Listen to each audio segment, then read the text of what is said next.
Maine Mendoza, Flinex ang ganap kasama ang asawa at ilang programa sa TV5 aalisin kasama ang Eat Bulaga. Yan at iba pa ang pag-uusapan natin ngayong araw. Pero bago ang lahat, kamusta kayo mga kaparokya? Ako si Mervin at nandito akong muli para pag-usapan ang mga ganap sa loob at labas patungkol sa dalawang noontime show sa bansa, ang It's Showtime at Eat Bulaga. Subalit para maumpisa natin ang ating kwentuhan mga kaparokya ay humihiling ako na pakisubscribe ang aking YouTube channel, pakiclick ang bell icon para una kayong manotify sa mga bagong video na ilalabas ko. At pakidamay nyo na din na i-follow ang aking Facebook page na Mega TV at ang aking TikTok account na Kaparokya TV. Maraming salamat! So mga kaparokya, grabe ang labanan ng Red and Yellow Team sa Eat Bulaga Olympics last Saturday at grabe yung team effort na ginawa ng Red Team dahil almost perfect yung hulaang kanta. Destructive si Jose talaga sa kalaban pero part of saywara yun, kumbaga mind games ba, pero effective kasi nadidistract talaga ang Yellow Team at in fairness, magagaling din naman talaga ang mga kagrupo ni Jose kaya yun, nakuha nila ang panalo against Yellow Team. May nabasa ako sa comment section sa live ng Eat Bulaga na favor daw ang lahat sa Red Team. Para po sa akin ay hindi po, sadyang magaling lang po talaga si Jose sa mind games and that's part of a game. Kahit sa basketball, may ganyan kahit sa ang competition. Mali lang talaga ang interpretation ng iba kasi si Jose nga siya. Tsaka magagaling that time ang grupo talaga ni Jose, lalo na si Karen Aistrup, magaling manghula. So well, deserve naman ng Red Team ang panalo at wala pong favoritism. Fair and square po yun. Si Ryan nga laging sinisita si Jose kapag nangungulit. Hindi naman yung tipong sita, yung parang pag sinasagot lang ni Ryan yung pangungulit ni Jose. So again, congrats sa Red Team and better luck next time sa Yellow Team. Pasasaan pat makukuha ulit nila ang panalo.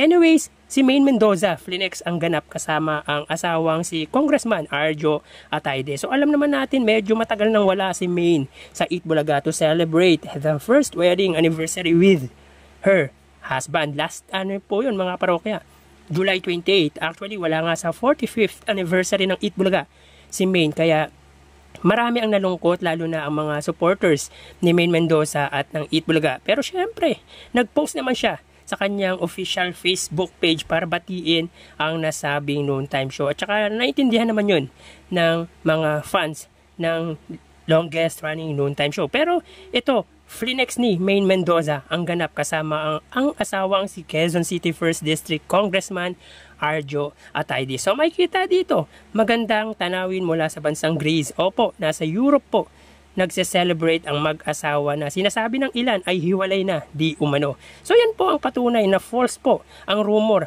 na yon dahil tunay na nagmamahalan ang Eat Bulaga female host at actor politician. So grabe, Europe ang destination. Iba talaga kapag maraming pera, nagagawa mo kahit anong gusto mo, kahit saan mo gustong pumunta. Maganda lang din talaga kasi no pressure sa Eat Bulaga. Kahit di ka pumasok, kahit sa It's Showtime, ganun din naman. Siyaan nga matagal lang di nakikita. At ngayon po kababalik lang po ni Kim Chiu. Yun din ang dahilan kung bakit maganda maging bahagi ng noontime show dahil walang ka pressure. Well, namimiss ka ng legit Dabar Cards Main kaya sana makabalik ka na this coming days.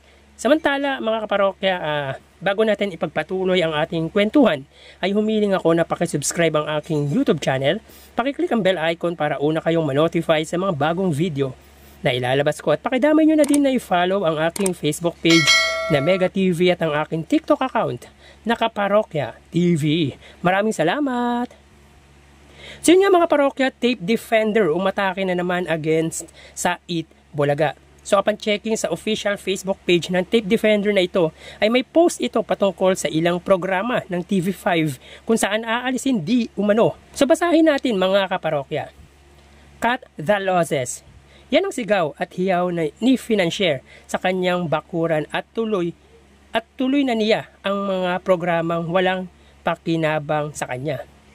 Kaya may matching order na siya to shorten the contract ng hindi lang isa kundi 4 na programa sa kanyang network. Si show number 1 ay ang bagong recruit nila last year. Si show number 2 yung fresh at bongga ang comeback niya. Show number 3 ay Di Makapadyak. At si show number 4 ay Kabudol-Budol. Yan pala ang mga statement ni Financier sa araw ng selebrasyon ng kinamumuhian niyang programa sa sarili niyang bakuran.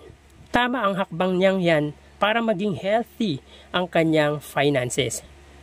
So mga parokya, base sa binanggit nito o parang pa-blind items ay ang Eat Bulaga, Will to Win, Pajak Princess at Budol Alert yung pinag-uusapan dito.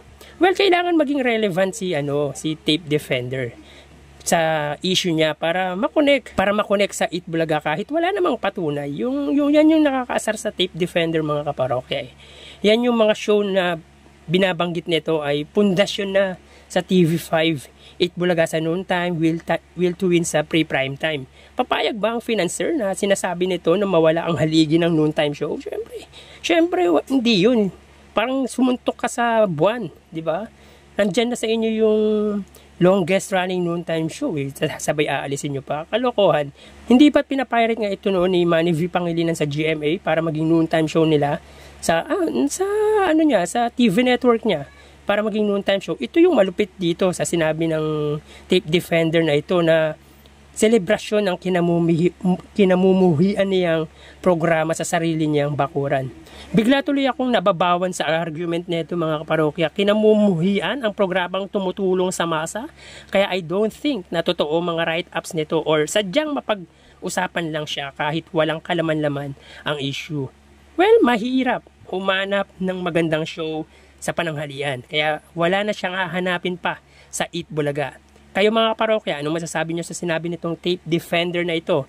Please comment down below. So bago natin tapusin mga parokya ang ating usapan, shout out sa lahat ng followers, supporters at viewers ng It's Showtime at Eat Bulaga. Ganun din ang mga subscribers ko, followers ko at followers ko sa Facebook at TikTok account. Maraming salamat po at na-appreciate ko po kayong lahat. Mag-ingat po tayo mga parokya. Thank you and God bless.